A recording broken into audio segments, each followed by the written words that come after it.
Speaking of reliability, a podcast with good friends talking with you about reliability engineering topics.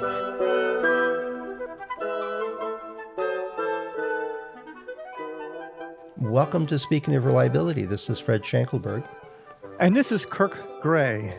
Hey, Kirk. I got a question the other day, and it was like I get every now and then on LinkedIn. It was just cryptic, so I don't know a whole lot about the context, but it sounded like this young engineer, she was a little bit frustrated that a proposal, and I think it was actually for HALT testing, or doing HALT, just wasn't getting any traction. Wasn't, right. It wasn't getting funded. It wasn't being included in the plan.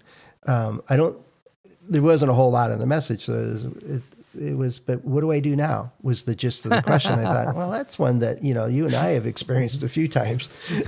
more than I want to count. For the most part, most of the time, because well, usually if you ask for sample size that you want, then you know this feeling. Yeah.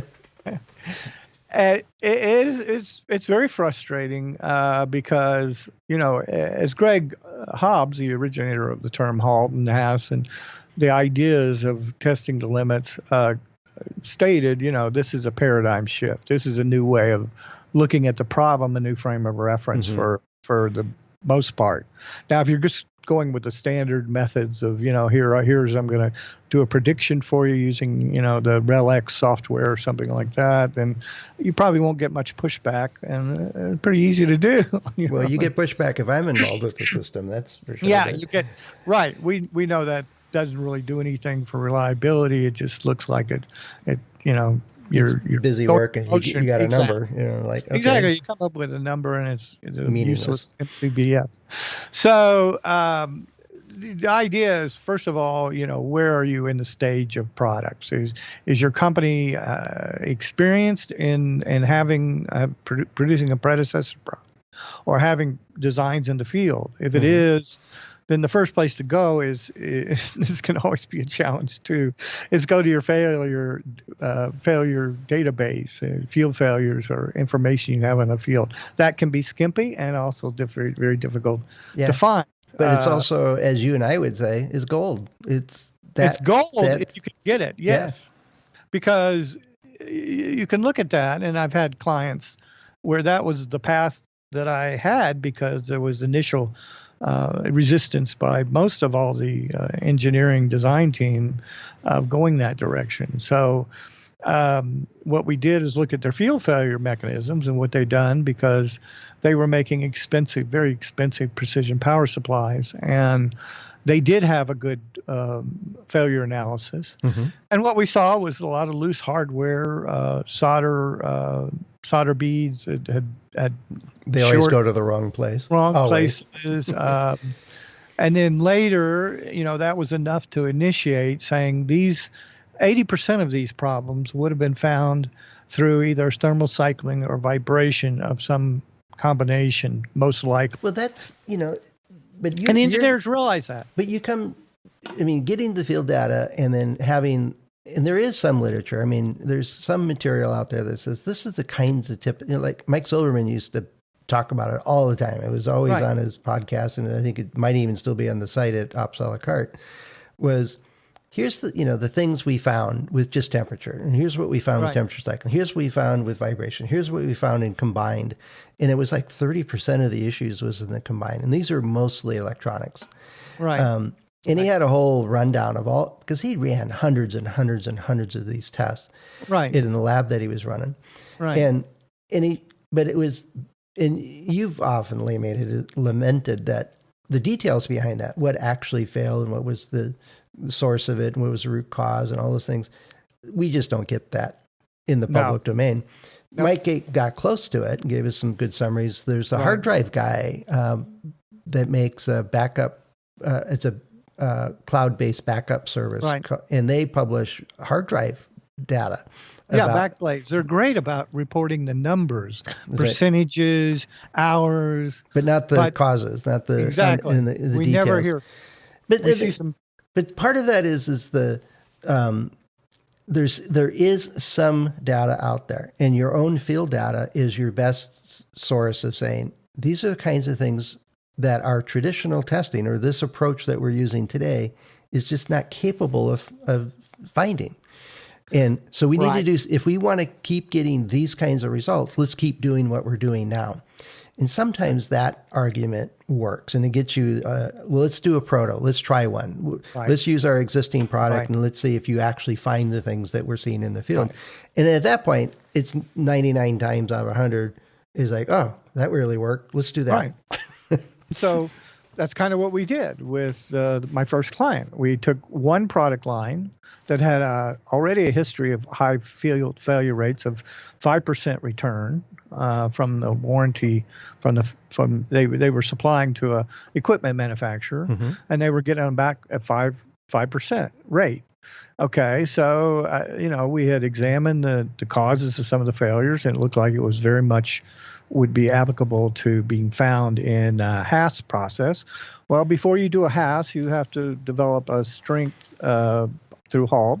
And we did that. We added change in one component.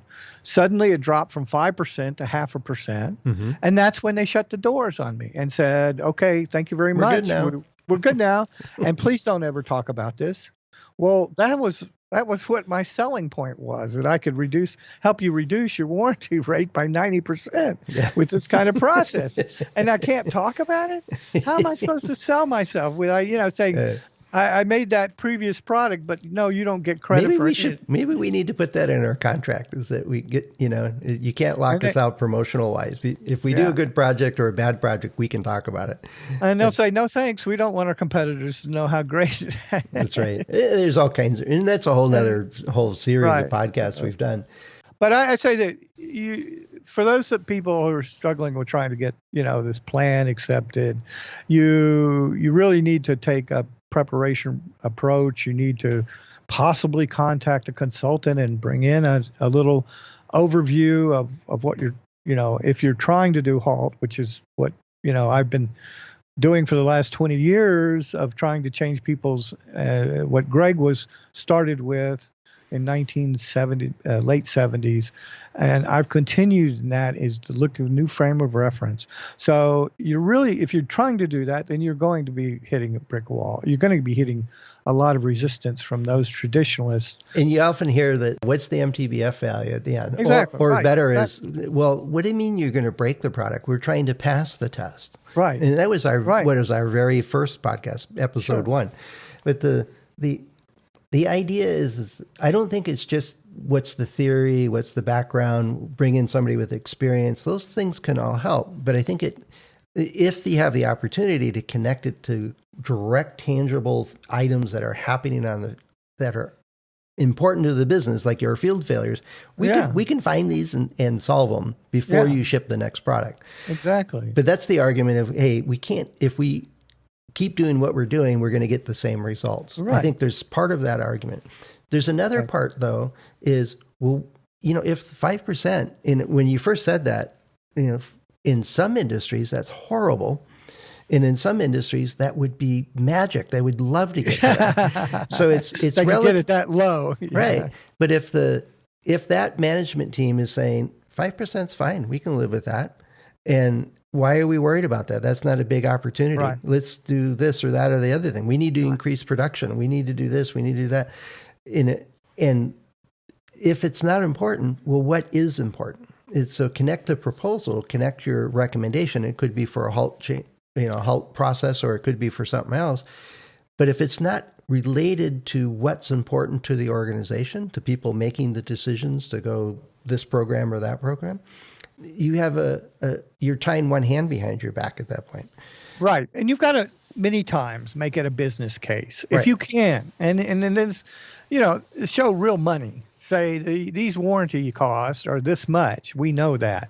But the underlying thing is we spend a lot of engineering time just dealing with these things. Let's get rid of that. Yeah, those are tangible costs that you can actually probably document to some degree. You certainly document the parts and materials and shipping costs and all that and your time, and you can't quantify the irritation to your customers. No, but at long term, there are studies that show that right. dissatisfied customers are bad for your brand, and here's why, and here's how much did it cost. Exactly. So you can, but you can make some basic raw cost, and that if you can make it a business case plus showing some lost sales, a possible decline, and that's where obviously your management, whether they're engineers or not, will look at it and say, yeah, that maybe there's some potential ability to reduce this cost, and you can show what it costs to maybe have a HALT chamber, or to rent it just to try it. Yeah, and making sure you amortize that over the 5-year period or whatever, because they're very expensive. But you may do it other ways. You may just do it by voltage margining. You may do it by frequency margining, that you can show that in your bus system. Not everything requires a chamber. No, right. Just before we started, you showed me one of the world's largest HALT chamber kind of thing. It was on a offshore wind turbine thing, and it must be 80 feet tall. It's a monster. Yeah. Huge. Huge. But they wouldn't invest in that unless there was a clear path to this makes sense. This is going to save us money, or there's a good, reasonable chance it will. It looks like $1 million system. That they built. Easy, yeah. Multi-million-dollar. But another approach is a whole different tactic that I've seen happen. Is there's probably somebody in your organization that is the person that gives it a sniff test. It goes, yep, that makes sense, or no, that doesn't make sense. And if they say no, that doesn't, and it could be the chief engineer, it could be a senior manager, it could be somebody that has good sense of smell, I guess, if I keep in with that analogy. Right. And if they are not on board, you got two hands tied behind your back. So it's find those people, understand what their motivations are, what their thoughts are. If they can be convinced, then you have a fighting chance. And if they can't be convinced, you might just find another place to work. Well, find another path. There's more than one way to solve it. There is. But you can get really frustrated going different paths and finding a dead end at each one. It can get. I've done that. In the big computer company. They were convinced enough to buy lots of HALT HAS, and especially during the change from lead to lead-free solders. Yeah. That was a motivation, because obviously that reacts to vibration and thermal cycling.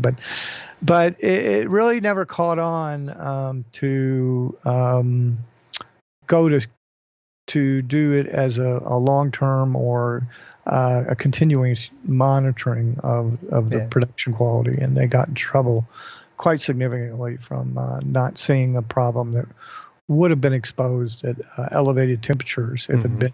And I demonstrated that later. Yep. But it's well, that's the hard part. That's something to be cautious of. You can't say, it's not always safe to say, "I told you so." I bit my tongue more than once, and because the first time I did, is they all looked at me like, "All right, why is it, you're out of here. We're not going to listen to you ever again." We don't want to be told, "I told you so." Then you don't get the chance to tell us the first time. So I was like, okay, there's a risk there. But some organizations will grow from that. They're mature enough, and they'll say, you're right. We need to do something different. Every organization is different, but I found firsthand you don't want to do that. Doesn't make friends. And and all engineers have to compromise on what they're willing to accept in a workplace, and the frustrations that go along with it. Read any Dilbert cartoon. Yeah, pretty much. Against the pointy-haired boss who doesn't know much about anything. It's a real challenge, because the frustration of, especially one defense contractor I went and lectured. I know the guy bought a HALT chamber 10 years previously, 10 years before I got there. And he was so frustrated that he could not get any traction after buying that chamber and getting it into place, that he was able to test beyond spec. And so, they asked me to come in, and I gave them a lecture, but I didn't have the key guys that needed to hear this. Didn't hear it. Yeah, you had the people that already wanted to hear it. Yeah, this exactly. makes sense. Well, the guys that have worked in the environmental test lab that already had seen all this, they've Right. seen everything shake out. They knew that even at spec temperatures, which weren't that, were really simulating the end-use environment, things were failing. Yeah. So And they knew if you move beyond that, you could get some real good real value. Real value to having reduced. But talking with the manager, he says, no, the military wants the first prototype. They won't let you, they don't want you to develop, go further. As soon as you get the first prototype working, they want it. And you didn't have the motivation. We'll make a prototype zero. Right. I did that with one company. They says, well, they only contracted us to make 20 of these things. And so we're only buying 20 capacitors for that spot and 20 of these and 20. They didn't have any components, any material to make a prototype. So the first one they built was they tested and swapped parts out and tested it. And they finally got it to work and they shipped it. And it says, now you've got 8 of these systems sitting in your bench back here. And why don't you just rig one of them up as a test bed to make sure all your components are good before you assemble them is a minimum. And the general manager just wasn't getting, and the chief engineer said, it's sort of like a hangar queen. Because he was an Air Force guy. He said, it's a hangar queen. It's the airplane that never flies because all of its parts are being used somewhere else. It's been cannibalized to make other systems work. But we cannibalize an actual system to be a test vehicle. Yeah. And he goes, oh, yeah, that makes sense. We always have, And then it kind of got that. And then the discussion went, well, you still need to deliver 20 of these. So you need 21 systems. Oh, yeah, that makes sense. That it'd make it a whole lot more efficient and he knew that taking apart and reassembling and troubleshooting individual systems was just causing more damage and making it every system took longer and longer to build. Right. And so, that kind of makes sense. All right, let's buy some more of these parts, and then it was a slow slog to get them to actually design well and test their designs, kind of thing. And it was a pretty amazing product when it worked. But I ended up getting invited to go talk to their military customer in the tier 1 that they were concerned that their product was failing too often in the field. It was the tall pole in the tent kind of thing for their overall system. And so I went and talked to them, and I knew that the same exact product was being used by the Navy on submarines, and they were using a 7 of 9 configuration. So they had 9 systems on their sub, but they only needed 7 to work. And they could go 6 months, without having to abort a system. The Air Force was aborting a flight if one of the 3 that they needed to operate would fail or show a trouble. And if that system wasn't working, it wasn't worth flying. So they'd scramble another aircraft and with another set of 3 and try to complete the mission. And so it was really costing them a lot of money and time and angst and scheduling problems and everything else. I says, well, why don't you, I phrased it very deliberately, why don't you do what the Navy does and just have a spare on board? Do a 3 or 4 tiny thing. And they're like, well, what advantage would that have? And we talked about it, I think, recently, is that redundancy is expensive. Right. But here, especially carrying it on an aircraft. Right. There's weight. Because cost weight. Right. And so I said, if you can afford the extra weight, your chance of completing a 12-hour mission goes from like 90% to 99.9 or something. And I'm making up the numbers now, but I was able to run the calculation while they were all yammering around about how impossible it was. And then they all said, yeah, we could do that. And here's the advantage you would have. The probability of at least 3 systems surviving your flight goes from this to this. Yeah. And just a base failure rate kind of thing, not counting the aging and everything else they did with these things. But it was, and then they said, that makes sense. Let's buy an extra one for every aircraft. And so, of course, then my client looks at me and goes, well, that was brilliant. We need to get you to talk to more of our clients. And I said, you need to make better products. Yeah, exactly. Exactly. We'll just put more of them on there. And, it's like we'll just sell the customer three, and, two of them, one of them will work. Yeah, one will work. Yeah, then you're good. Yeah, we've got, 2 warranty replacements right here. So, that's, to me, that's what I don't understand is, well, we'll just make it redundant. Well, how do we find out why they're breaking, why they're failing, and then fix that? And if we fix that, we all win. We all win. We don't have to. You save a whole lot of money of not lifting up redundant, flying redundant systems just because they break so often. That's right. And I mean, there's all kinds of things that not unsurprisingly, is this organization doesn't exist anymore because somebody came out with an equivalent device that did all those same features for a fraction of the cost, and it's never failed, or rarely ever fails. Right. So they got obsoleted just because they were silly about the way they approached this thing. But and they were probably stuck in the way that they did it. It's very hard to. Well, I saw that the other day. The world's worst phrase is, "Well, we've always done it that way." Exactly. And everybody's comfortable with what they do. It's just like watching. I know I'd like to say pinball machines. They were using dot matrix LED display in 2012 or 2013. Well, that dot matrix, 480 LEDs monochrome probably costs more than an LCD screen of the same size, full color. Oh yeah, and easier to manage too. Yeah, because the guys were so traditional.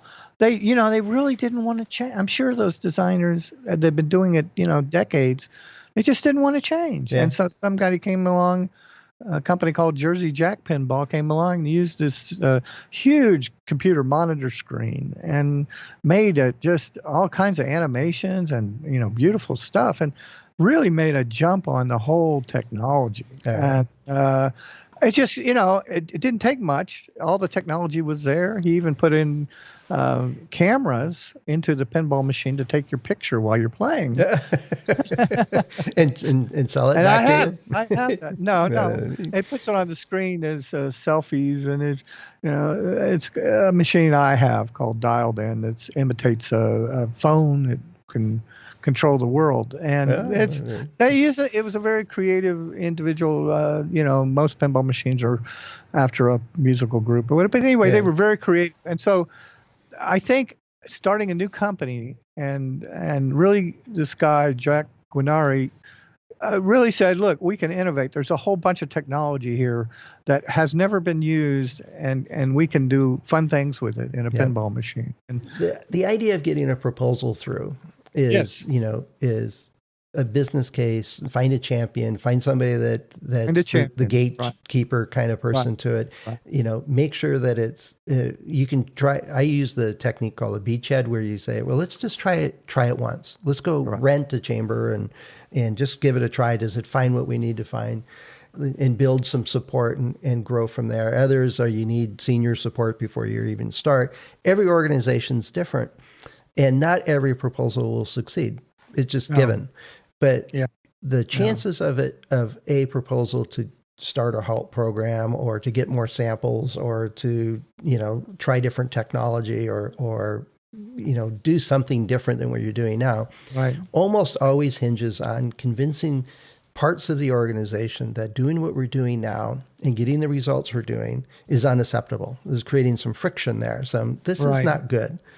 And then this is how here's a proposal to change what we're doing so we get different results. That sounds simple, right? It almost never is. Sounds simple. It is never. You need to find a champion. You need to find a champion for it. Somebody that, has sway and people agree with and have supported. Also wants to see the problem being addressed. And really, and they can't be the source of the problem. They can't be the one that set up what we always did, or we've always done it this way, and it's Well, don't exclude that. It can be those people if they realize that, if you hey, convince I them. get to do this again. I get to set up a new process. That might be the motivation. But there's lots of ways to go about doing it. And obviously, we're not going to cover all of them. I think we get too much fun out of the stories that we have. But if you're listening to this and you're facing this kind of dilemma, what's working for you or what's not working for you, let's, join the conversation. Let us know. Especially if you've had that challenge and you found a successful route. Yeah. We'd love to hear about that. Oh, definitely. And you can do that over at accendoreliability.com/go/SOR. And there's a widget that allows you to record a message up to, I think, 90 seconds as it goes. And you can record a message. We'll use that in a future podcast, most likely. Or you can leave us a written message. You can leave us comments or questions over on LinkedIn or through our About pages. Lots of ways for you to join the conversation. And we really look forward to you doing so. Yeah. So, your questions are the best. That's right. The best material we have. Definitely are. And so with that, Kirk, I think let's go off and break stuff today, see what we can learn. Okay. I'm going to go try and break some pinball machines. There you go. Have fun. All right. Later. Take care, Fred. Thanks for listening to Speaking of Reliability. We invite you to join the conversation. If you have a question or a topic that you think we should discuss in a future show, please let us know. You can find a comment box below the episode show notes, or just leave a note as part of a review on iTunes.